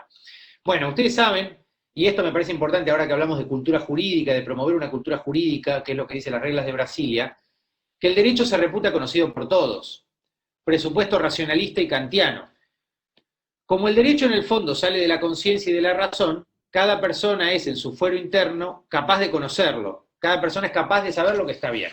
Este es otro presupuesto del derecho moderno, que el derecho se reputa conocido por todos. Ahora yo les pregunto a ustedes que son defensores públicos, ¿el derecho se reputa conocido por todos? ¿Todas las personas que nosotros defendemos conocen sus derechos? ¿O más bien todo lo contrario, no saben qué es el derecho, dónde se defiende, ni siquiera saben muchas veces que tienen derechos o a qué cosas tienen derecho? Con lo cual acá tenemos un segundo presupuesto falso, un segundo presupuesto de la modernidad jurídica que nunca se cumplió. Si el primer presupuesto era la igualdad ante la ley, y ya vimos en la injusticia o en la justicia penal que esa igualdad nunca se cumple, porque lo que predomina en la justicia penal es la desigualdad, tanto social como en el proceso. También acá tenemos otro presupuesto de la modernidad, un clásico presupuesto que tampoco se cumple. Así como no se cumple el presupuesto de la igualdad ante la ley, que era un presupuesto básico de la modernidad jurídica, el otro presupuesto jurídico que tampoco se cumple es que el derecho se reputa conocido por todos. Por supuesto que nadie puede alegar error de derecho, pero es una hipocresía seguir sosteniendo, sobre todo en tiempos como los actuales, donde proliferan normas nuevas todos los días, que el derecho se reputa conocido por todos cuando la inmensa mayoría de la población no sabe qué derechos tienen y cómo leer. Ese es nuestro trabajo como abogados garantistas que defendemos los derechos humanos de los llamados delincuentes. Y acá delincuente es cualquier persona pobre o sospechosa de ser un criminal. Cualquier portador de estereotipo es un delincuente entre comillas. Yo creo que la proliferación de normas es un problema. Tenemos cada vez más tratados, ya nadie sabe qué es el derecho, ni los jueces, menos lo va a saber los ciudadanos de a pie. Entonces, si ayer decíamos que había un presupuesto que era falso, la igualdad ante la ley, aquí hoy tenemos otro que es falso, otro falso presupuesto que es que el derecho se reputa conocido por todos, cuando no es así, porque las mayorías no lo conocen, ni siquiera saben qué es un derecho, ni siquiera saben que tienen un derecho y ni siquiera saben cómo hacerlo valer. Y para eso estamos nosotros, para defender ese derecho que las mayorías no saben ni siquiera que tienen. Entonces no podemos seguir presuponiendo algo que no existe, ni la igualdad ante la ley, ni que el derecho se repute conocido por todos. Son dos presupuestos que están caídos. Son dos presupuestos de la modernidad jurídica que nunca se cumplieron, porque lo que predomina es la desigualdad ante la ley y el desconocimiento masivo de que se tienen derechos que se pueden defender. Vamos a pasar al último tema, sistemas alternativos para resolver conflictos.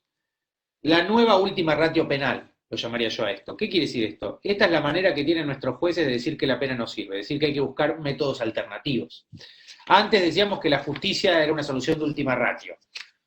Hoy decimos lo mismo de otra manera, con otras palabras. ¿Cómo lo llamamos hoy? Sistemas alternativos para resolver conflictos. Es una nueva manera de decir que la pena no sirve. No es solo para destrabar los tribunales que buscamos métodos alternativos de resolución de conflictos, sino que la pena, aunque el tribunal no esté destrabado, no esté colapsado, tampoco sirve. Es decir, que no hacemos la búsqueda de mecanismos alternativos de resolución de conflictos, la mediación penal, no es solo para destrabar los tribunales, sino que es un mecanismo que aplican los jueces porque se dan cuenta que lo que están aplicando fracasa, que la prisión privativa de la libertad no soluciona ni suspende conflicto alguno, y que además, si así fuera, tampoco los políticos están aplicando políticas sociales eficaces para resolver los conflictos mientras dura la suspensión que supone la cárcel. Tampoco hay políticas de fondo, ni antes de la cárcel ni después de la cárcel. Por eso las personas son encerradas y se espera, como dice el lenguaje popular, que se pudran en la cárcel. Porque no había una respuesta antes, porque no había derechos sociales reconocidos, sino vulneración de derechos, personas mal llamadas vulnerables cuando son personas vulneradas. No había ninguna respuesta para ellos, la única respuesta que hay es la pena, es la criminalización, el encierro, el punitivismo, el derecho penal. Y tampoco hay respuestas después, cuando salen de la cárcel, porque el conflicto sigue resuelto. Y sigue resuelto porque no reconocemos derechos sociales y económicos, justamente. Por eso el conflicto sigue vivo y el punitivismo es un círculo vicioso, un laberinto, que lo único que produce son cárceles cada vez más atestadas y llenas de gente que no representan ninguna solución. Porque no hay políticas públicas garantistas de fondo que permitan generar igualdad y generar desarrollo. Yo le decía, si por un lado tenemos el conflicto de derecho penal o derechos sociales, tenemos que elegir uno de los dos caminos.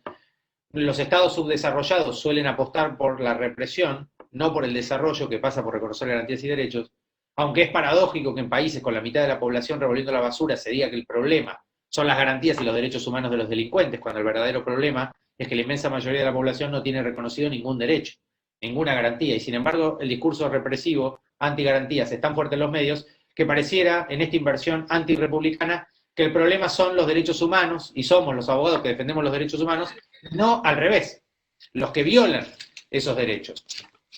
Bueno, eso, y hablábamos del derecho penal como un obstáculo para el desarrollo. Al final, y esta es otra conclusión a la que quiero llegar hoy, ayer había una conclusión, que era que el antigarantismo es un discurso tan hegemónico en los medios de comunicación, que ya no damos la discusión grande de las garantías sociales y del proyecto constitucional igualitario del garantismo como una teoría del Estado igualitaria, sino que damos una discusión muy mínima, muy chiquitita, muy procesal, y quedamos arrinconados en la trinchera del debido proceso, defendiendo las garantías procesales, porque es lo último que nos queda en pie, es lo último que todavía no fue mancillado del todo, el debido proceso. Por eso el garantismo está asociado a la defensa de las garantías procesales. Pero en realidad el garantismo es mucho más que eso, es un proyecto constitucional y una teoría igualitaria del Estado, y yo creo que tenemos que salir de esta trinchera de la discusión procesal y tenemos que volver a dar la discusión grande que el antigarantismo no quiere dar, porque si la da es probable que la pierda, porque no van a reconocer abiertamente que están en contra de los derechos humanos para las mayorías, o de los derechos sociales, aunque lo dicen.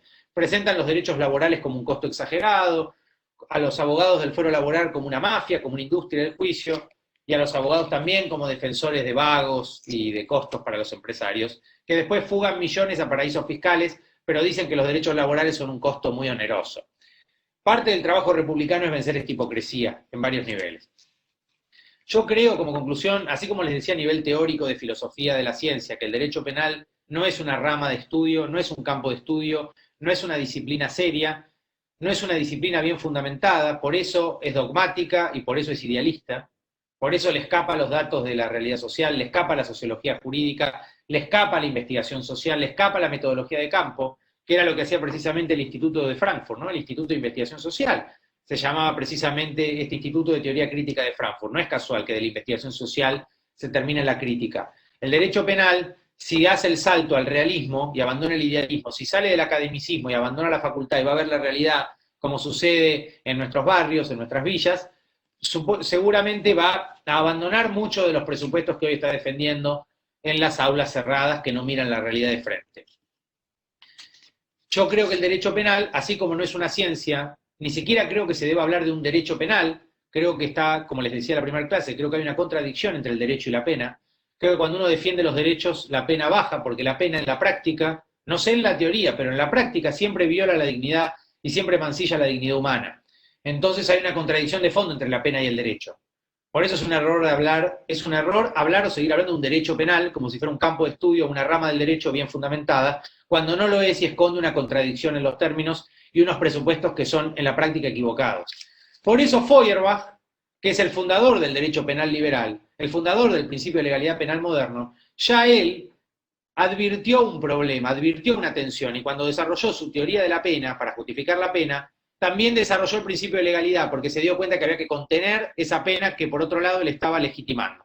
Esta contradicción es la base de lo que llamamos derecho penal. Por un lado justificamos la pena, y por otro lado le queremos poner un límite porque nos damos cuenta que la pena conduce a una dinámica peligrosa, o como dice Zaffaroni en Crímenes de Masa, tiende estructuralmente no solo a la selectividad que criminaliza a los más pobres, sino que tiende estructuralmente a la violencia, el poder punitivo. Tiende, por eso modernidad y holocausto. La lógica de fondo del poder penal es muy parecida a la lógica carcelaria del nazismo, a la teorización del castigo sucedida en Alemania. Tampoco es casual que Alemania sea un país tan importante para la dogmática penal, el derecho penal y la criminología. Me parece que no es un accidente histórico que ese sea el país donde las teorías más refinadas del derecho penal tengan su auge, porque es un país con una historia no muy feliz en materia de derechos humanos, y es un país donde la administración del castigo alcanzó límites de racionalización teórica muy elocuentes. La pregunta es si esa lógica que condujo al holocausto no sigue siendo la lógica que funciona detrás de muchas de las argumentaciones del penalismo contemporáneo.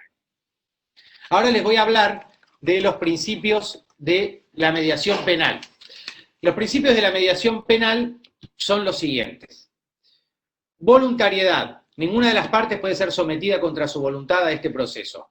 Confidencialidad, celeridad, informalidad. El principio del informalismo me parece que es un proyecto interesante. Me disculpan un momento. El proyecto del informalismo es un proyecto importante para el derecho penal. Nosotros entendemos, ustedes saben que los defensores de los derechos humanos, solemos defender los derechos de fondo. Y la defensa de los derechos de fondo conduce muchas veces a desarmar el discurso jurídico instalado. Y parte de ese desarme pasa por el informalismo. El informalismo es uno de los presupuestos elementales de la defensa de los derechos humanos. Es decir, frente al formalismo legalista, muchas veces los defensores de los derechos humanos, los activistas en derechos humanos, defienden como principio el informalismo. Porque el informalismo no conduce a violentar el debido proceso, sino que conduce a reconocer derechos de poblaciones que son continuamente castigadas y excluidas y que no tienen voz. Por eso la informalidad es uno de los principios de la mediación penal. Y no me parece que eso esté mal, porque muchas veces el exceso formalismo jurídico no condujo a respetar las garantías y el debido proceso, sino todo lo contrario. Por eso, precisamente, los que defienden los derechos humanos muchas veces están más del lado del informalismo que del legalismo extremo. Yo, sin embargo, como positivista y como garantista, defiendo la legalidad, incluso la legalidad estricta y la legalidad extrema, porque nuestras constituciones reconocen un montón de derechos que no están siendo respetados. La Constitución Argentina Liberal de Alberdi reconoce un montón de garantías, además de las garantías del debido proceso y del principio de inocencia, de la prisión preventiva como una violación del debido proceso, y sin embargo es una violación que hoy en Argentina es masiva.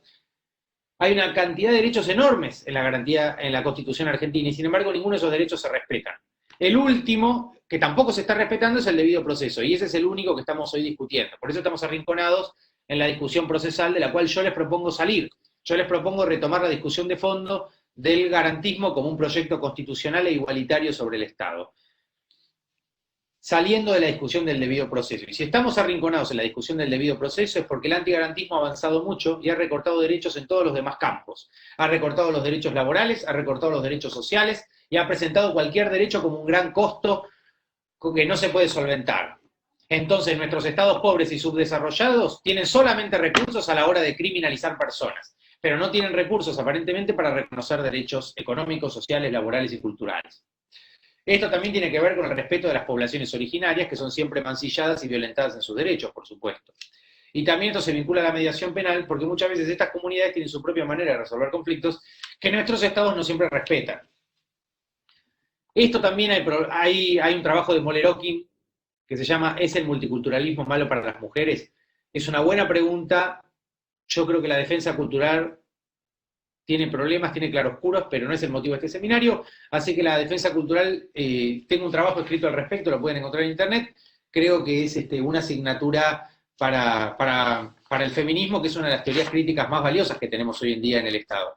Owen Fish, en un trabajo que se llama ¿Qué es el feminismo?, dice que desde la caída en Estados Unidos de los Critical Legal Studies, la única escuela verdaderamente crítica que tenemos al interior del derecho en la actualidad es el feminismo, y yo coincido con este diagnóstico. Creo que la teoría feminista del Estado le plantea a nuestras sociedades, que son en general machistas, enormes desafíos y nos llevan a pensar también desde el feminismo el derecho que tenemos y el lenguaje que usamos, porque es un lenguaje condicionado por el patriarcado, indudablemente. Pero bueno, los principios de la mediación penal, les decía, son la voluntariedad, ninguna de las partes puede ser sometida contra su voluntad a este proceso, la confidencialidad, la celeridad, la informalidad, la gratuidad y la neutralidad o imparcialidad del tercero que funciona o funge como árbitro, y naturalmente el consentimiento de la víctima a afrontar este proceso. Yo creo que la mediación penal es una oportunidad, porque es devolverle un poco a las personas el dominio sobre sus propios conflictos, y eso conduce también a que la sociedad participe de una manera más amplia en el análisis del conflicto, trascendiendo a la pena. Tal vez las soluciones comunitarias conducen a procesos más reflexivos, donde la sociedad en su conjunto se hace cargo de los problemas, no esperando que el Estado se secuestre a una persona y le encierre en una cárcel de la que vuelve siempre peor. Eso en el fondo es desaparecer una persona haciendo de cuenta que desaparece el conflicto, pero el conflicto no desaparece. Sigue vigente, sigue vivo, y por eso nuestras cárceles no dan abasto y nuestras sociedades a través de la pena no solucionan nada, porque este enfoque está fracasando. Por eso hay que buscar mecanismos alternativos de resolver conflictos y hay que buscar teorías alternativas para pensar lo penal, que tengan una mirada grande y no una mirada chica. Quiero terminar este seminario leyéndoles un poema de José Emilio Pacheco, de un libro Tarde o Temprano, que es una compilación de poemas que me obsequió en México mi gran amigo Oscar, cuando estuve hace un par de años, había vuelto de Alemania, y voy a terminar con este poema. Se escucha bien, ¿no? Te escuchamos bien. Bien, bien, bien. Imagínense si me decían, no, estuviste hablando 2 horas solo, ya está, me lanzo por lo... Bueno.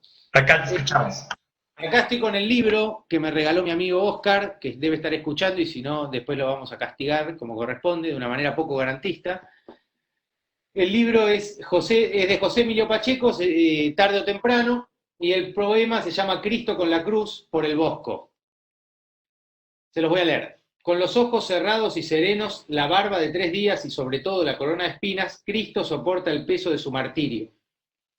Y dice a las mujeres que lloran, llorad por vosotras mismas y vuestros hijos. No hay más sangre que una herida en el cuello, fruto del roce con la cruz pesadísima que un soldado encaja en los hombres del Galileo.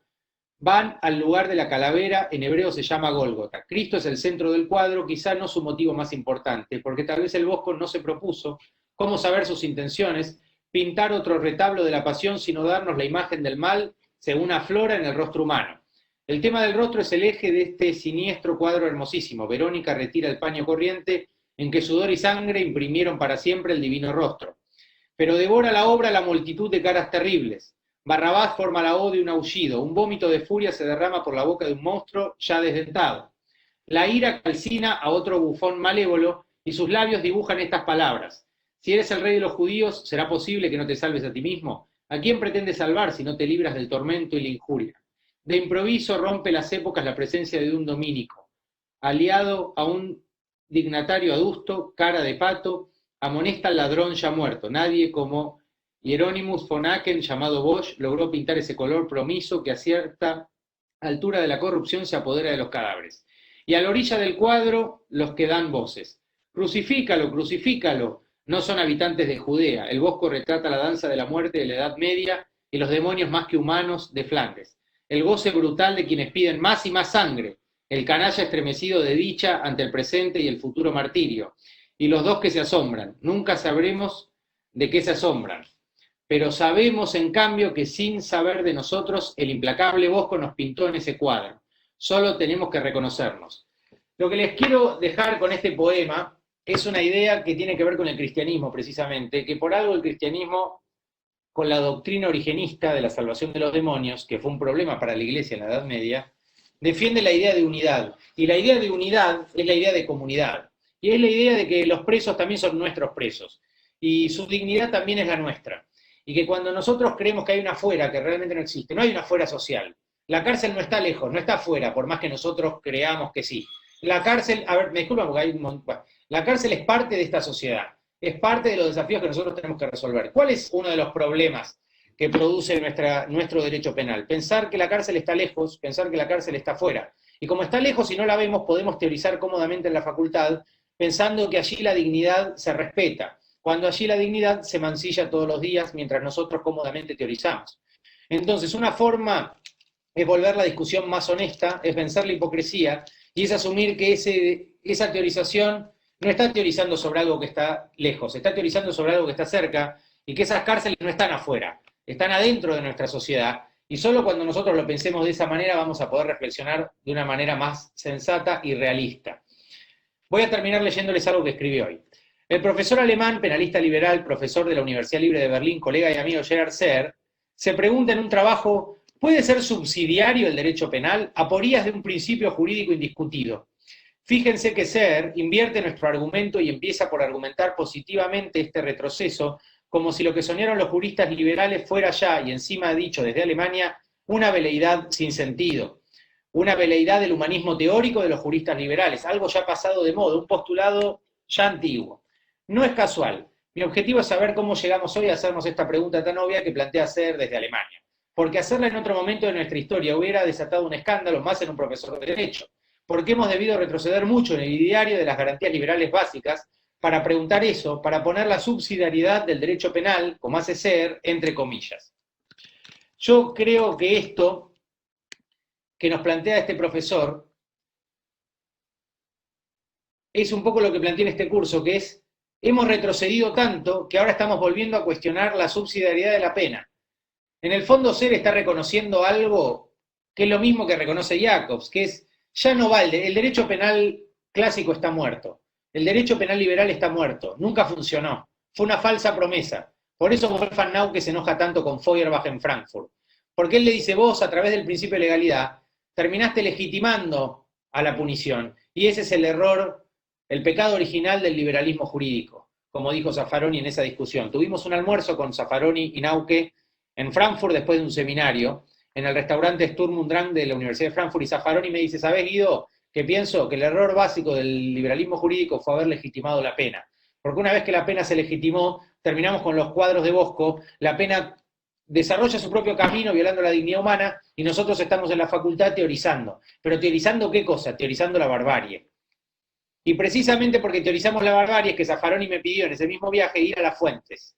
Y cuando él me dice ir a las fuentes, me pedía que yo no me trabara en discusiones en los medios, con los sectores conservadores de Argentina, que son los sectores antigarantistas con los cuales continuamente discuto. Zaffaroni me pide ir a las fuentes del derecho penal conservador es ir a las fuentes del derecho penal nazi. Porque detrás de mucho del penalismo funcionalista, de Jacobs, del derecho penal del enemigo, del derecho penal de autor y no de acto, que juzga a las personas por lo que son o representan y nunca por lo que hacen, está el penalismo nazi, está la escuela de Kiel, está Damm, Schafstein, Nicolai, el penalismo horripilante, el arte abyecto, como decía Pavarini. La pregunta es si nosotros vamos a seguir teorizando la barbarie o vamos a dar el salto al constitucionalismo que permite defender en serio el derecho al desarrollo, tanto individual como colectivo. Si defendemos el desarrollo no podemos defender el derecho penal. No podemos sostener el penalismo como un campo de estudio, porque no es una disciplina teórica seria y mucho menos científica, porque todo lo que hace el penalismo es violar la dignidad humana y los argumentos que emplea no se pueden contrastar en la realidad. Por eso hay algunos que en Perú hablan de los mitos penales. Los mitos se desarman cuando uno los contrasta con la realidad. Por eso la sociología jurídica está tan de moda en el ámbito penal, porque desmiente las veleidades de la filosofía penal antiliberal, como la de Jacobs.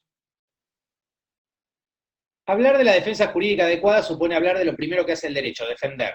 Pero defender no es ni primariamente una cuestión procesal, es mucho más complejo que eso, o lo es para el constitucionalismo garantista, que toma la defensa en serio como una cuestión real de fondo y no como una mera cuestión de forma o meramente procesal. Encerrarse en la discusión procesal puede ser, y a menudo es en nuestros países, lacerados por la desigualdad, una trampa. La trampa legalista, porque la defensa en nuestros países tan castigados por la miseria del hambre, pero también por la expoliación de recursos, México es una marca viva de colonización bruta, de robo descarado, no puede ser solo ni primero una formalidad de proceso, debe ser algo mucho más importante y complejo que eso, algo más vivo. Demanda una mirada integral, no una mirada de forma procesal.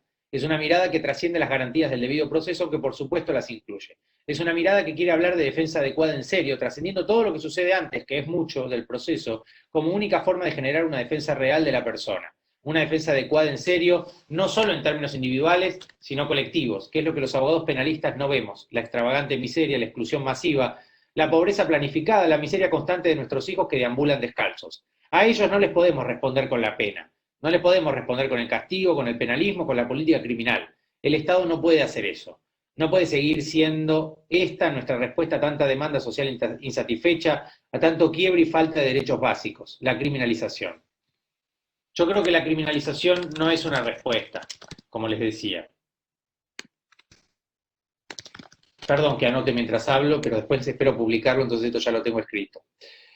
Yo creo que hoy no se puede seguir haciendo esto, que es seguir respondiendo desde la criminalización a tanta demanda social insatisfecha, a tanto quiebre y a tanta falta de derechos básicos. Yo creo que la criminalización no es una respuesta. El castigo yo creo que es una contradicción. Tenemos de un lado el castigo informal, que es la exclusión social, sobre otro castigo formal que viene después, que es la pena. Yo creo que aunque formalmente corresponda, la materialidad penal nos muestra que el camino que atravesamos es equivocado, que la cárcel solo aumenta el conflicto social y agrava la desigualdad, que la violencia cada día crece por más cárceles que nosotros creemos, por más muros que nosotros levantemos. Por más violencia represiva, este esquema siempre fracasa y nosotros venimos fracasando. Y yo creo que esto es importante admitirlo. Nuestros países son fieles testigos de este fracaso. Entonces la primera pregunta es básica: ¿cómo salir de allí? ¿Cómo salir de este laberinto que muchos denominan dogmática penal? Algunos se atreven a llamar a esta colonia penitenciaria masiva, con sus máquinas viejas en desuso, ciencia penal, teoría. Nosotros somos más modestos, no quisiéramos teorizar esta barbarie ni seguir llamándola derecho penal. Creemos que hay que buscarle otro nombre. Lo que hacemos, de todo punto, es equivocado, no es científico, no es serio y no es honesto. No es real. Por eso nos enfrascamos en el idealismo pilar de la dogmática. Porque así justificamos la discusión punitiva de intramuros como si todo esto fuera una mera cuestión académica, y no lo que realmente es, una máquina que se traga vidas, muertes que nosotros justificamos. Porque le damos pábulo a la teorización dogmática penal, incluso cuando hacemos crítica penal estamos indirectamente avalando, y el desafío es no avalar, no seguir llamando a esto derecho penal, ciencia, cuando es un error de concepto, un campo de estudio mal fundamentado,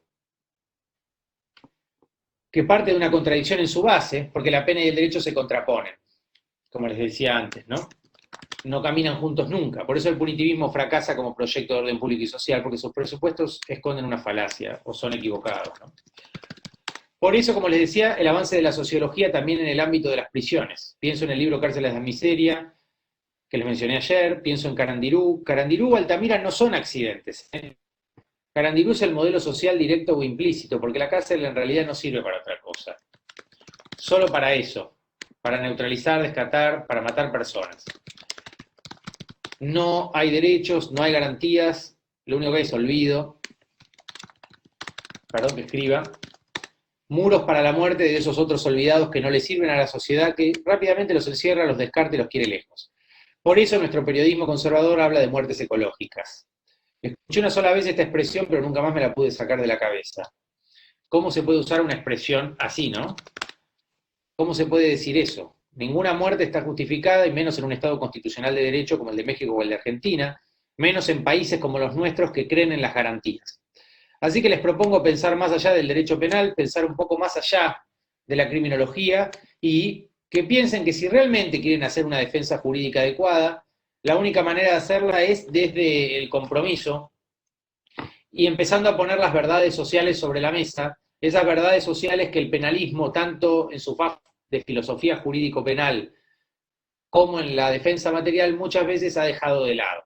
Porque una vez que ponemos la verdad material sobre la mesa, ponemos a los jueces en una situación incómoda, pero nosotros tenemos esa obligación. Si ustedes tienen que saber incomodar a los jueces, pero no incomodarlos negativamente, sino incomodarlos para ayudarlos a hacer cada día mejor su trabajo, que es un activismo judicial progresista que reconozca cada día más derechos sociales y que reconozca que el verdadero camino de la pacificación social pasa por reconocer cada día más derechos y cada día más garantías y no cada vez menos. Bueno, con esto concluyo, les doy las gracias, espero que les haya servido y espero que esto esté grabado, así lo convertimos en un pequeño libro y lo distribuimos en Argentina y en México y en Perú, donde está el Instituto de Criminología y Desarrollo Social que dirijo y al cual los invito, por supuesto.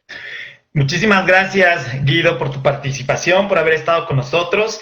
Quiero cerrar igualmente tu participación comentándote que también a raíz del poema que nos leíste, un alumno también me pidió que te leyera un poema de, te voy a decir de quién, de Paul Celan. Ah, Paul Celan. Se llama Con carta y reloj. A y ver. que dice así: cera para sellar lo no escrito, que adivinó tu nombre, que cifra tu nombre. ¿Vienes ya, nadadora luz? Donde queda claro que siempre queda un espacio para lo inefable, donde la voz de los marginados queda impregnada. Muy bueno, muy bueno. Además, no sé quién te lo dijo, pero me debe conocer bien porque Paul Celan es mi poeta favorito y yo nací el mismo día que él y lo admiro profundamente. La verdad que conmovedor, muy bueno. La verdad que fantástico, fantástico. Paul Celan, un gran poeta alemán. Ustedes saben que Paul Celan se encontró con Heidegger en Selva Negra y es un encuentro muy dramático porque ahí Paul Celan dice que Heidegger se quedó callado, el gran filósofo alemán, precisamente. Exacto. Que había sido rector en la Universidad de Friburgo durante el nazismo y que no había dejado entrar a Husserl, que era su maestro porque era judío, a usar la biblioteca. Heidegger termina en una cabaña en Friburgo y Paul Celan, que era un poeta, lo va a ver. Y escribe nombres y más nombres y son solo surcos duros como piedras. Y lo que me parece grave es que Steiner en Estados Unidos dice que ese encuentro entre Heidegger y Paul Celan fue el encuentro más importante de la historia de la filosofía del siglo XX, de la historia del pensamiento. Y yo pienso qué grave que es para nosotros como nuevas generaciones si ese es el encuentro más importante, porque el resultado que deja ese encuentro es un filósofo que calla, que guarda silencio, y un poeta como Paul Celan que se quita la vida, que se mata. O sea, es una moraleja muy dramática. Si ese es el encuentro fundamental del pensamiento en el siglo XX, tenemos que remontar un laberinto, ¿no? Tenemos que remontar el silencio de un pensador, muy importante para Alemania, y la muerte de un poeta muy importante como fue Paul Celan. Así que me parece un cierre maravilloso. La verdad que espero que también esté grabado esto con lo del poema, porque es magnífico. La verdad que es una conclusión magnífica para el seminario, magnífica. Así que le agradezco al que te envió el poema y a vos la lectura. Y la verdad que maravilloso este seminario, fue muy, muy útil, muy provechoso.